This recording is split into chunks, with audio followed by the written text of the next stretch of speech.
Madam Speaker, I crave the indulgence of the Parliament to make a statement about some very significant events that have happened overnight.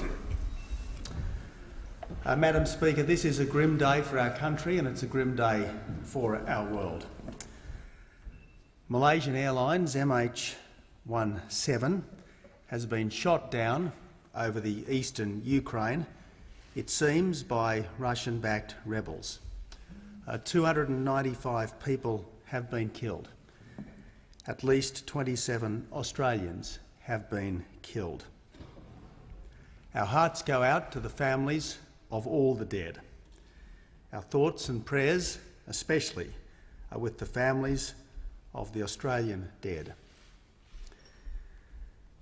We can't restore them to life, but we can and will do everything to support them in this sad and bitter time, because that is the Australian way.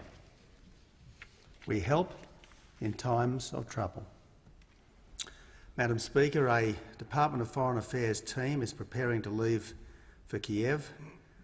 Next of kin and families will be notified as soon as possible.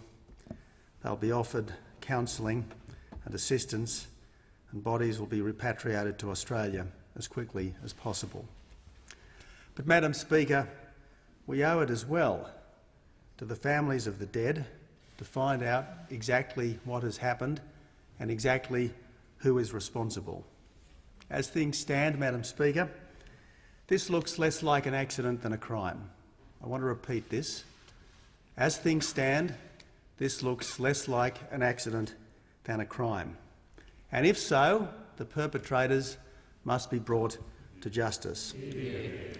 So I can inform the House that as quickly as possible, Australia will be working at the United Nations Security Council for a binding resolution calling for a full and impartial investigation with full access to the site, with full access to the debris, with full access to the black box, and with full access to all individuals who might be in a position to shed light on this terrible event.